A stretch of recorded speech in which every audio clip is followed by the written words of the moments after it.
This tent is one of my daughter's personal spaces. Like it's sort of a play area, hiding area, and what can I say about? There's a few things I can say about it. Viva, my partner, is finally getting me to be serious about plastic. We're totally fucked. Plastic was invented. It fucked us really hard.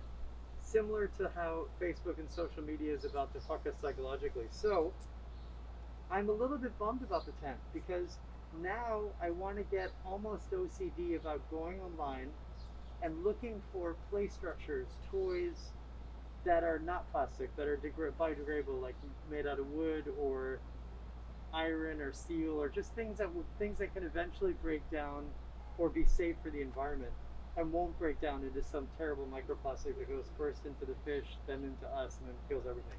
So um, I'm bummed that it's made out of plastic, but what I do like about it is it's been fun to watch Annika's energy of making anything, an object, have multiple meanings to her.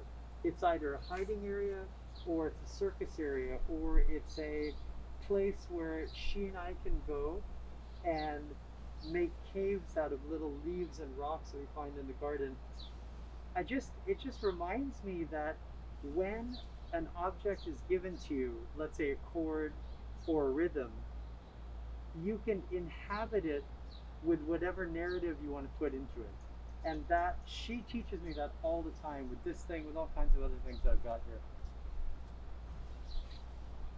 My inspiration is things being as last minute as possible. That's where I feel the most inspired. And anything premeditated, I'm learning how to premeditate things and not have it feel like it's killing my entrance place into sound and music. Because I think that's a beautiful skill when people think about something ahead of time, compose, imagine putting a project together, imagine putting people together, sketching ahead, and then sitting down and playing it together. That's a hard space for me, but I want to try to learn more about it.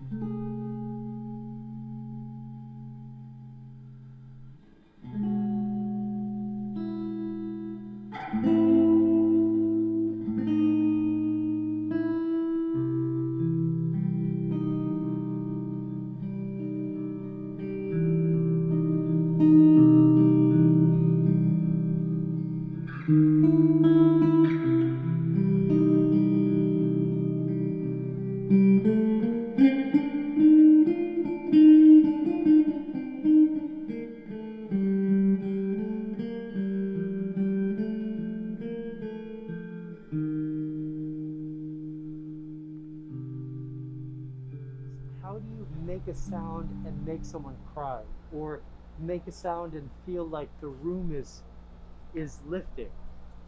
And I think because I was looking for that knowledge, I started to look for those people. And for me, Mark Ribot is like that. Milford Graves is absolutely like that. So then, next thing I know, he's playing a show at Tonic. I think it was like one of some Christmas show or something. He's doing a solo set. I go there, I watch it, I'm completely just washed over, moved. And I see that on his drum case there's a 718 phone number. And so then I was like, wait a minute, he lives in New York somewhere. So I called the number one day. I wrote it down. I called the number one day and I said, hello, is this Milford Graves? He said, yeah. I said, my name is Shahzad. I'm kind of in the music scene a little bit here, and I'd love to come and take a lesson with you. He said, well, all right. And then he thought of a day and a time. And I drove out to his house, and I just started to take these lessons. You know, Milford Graves said something to me which I don't know how seriously I want to take. He said, your heartbeat is not metronomic. And the origination of beats, of dance beats, of rhythmic beats, of drums is from the heart. So if we are going to go towards a culture that makes it metronomic and to hear this doo, doo, doo, doo, Milford Graves' thought is that is literally bad for you. I don't go that far. I don't know what to make of that because I listen to a lot of electronic music. I enjoy it. The electronic music I listen to is programmed drums, all 4 kick drums are exactly evenly spaced on like a 16-step sequencer, and I enjoy it. But his strong feeling is the beat needs to be fluid. And he'll make these descriptions with his body where he's making it feel like it's an amoeba that's moving and swallowing, and then a leg or a hair cilia of the amoeba shoots out this way and then pulls back and then goes this way. And he says that is life, and that is drumming. And there's no way that that is life, and there's no way that that is drumming or music for him.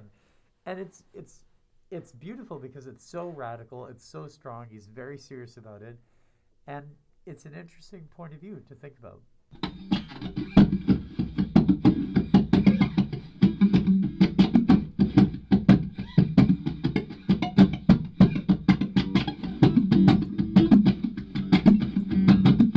Placing these objects in space in a way that relates to the conceptual understanding of beat 1, beat 3, beat 4, 1, 2, 3, 4, 5, 1, 2, 3, 4, 5, 1, 2, 3, 4, 5, 1, 2, 3, 4, 5, 1, 2, 3, 4, 5, 1, 2, 3, 4. And what I'm trying to do is, in moving these objects, continue to intuitively see that this is the spacing that has to stay rigidly continuous underneath it. Or now that idea of 1, 3, and 4 out of the 5-beat cycle is inside, I might try to now put other concepts on it to further push down the simplistic understanding of 1, 3, 4 into the intuitive space.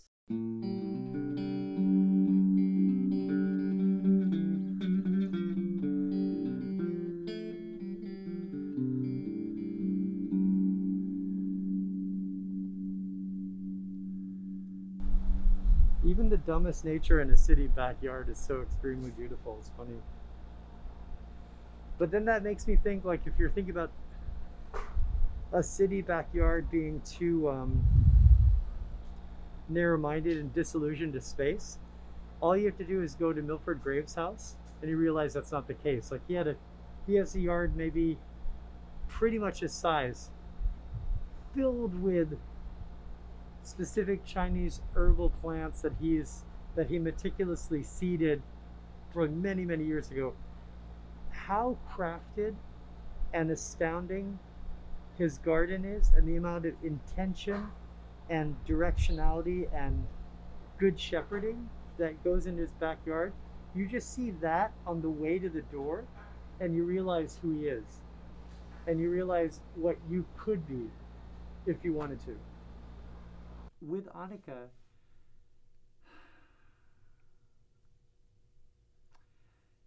she really feels settled if I can tell her something is coming towards her and she can prepare herself for it.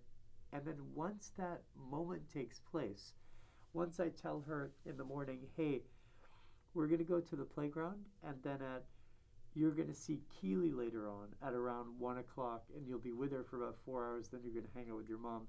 Once I tell her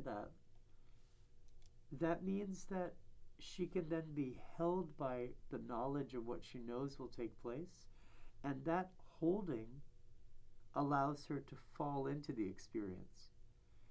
And I think that right there is the crux of why, when things are premeditated, when there's a score on the stand, you can then close the part of your mind that feels like it needs to make decisions and open the part of your mind that just follows a story and just allows yourself to enjoy going deep into a story.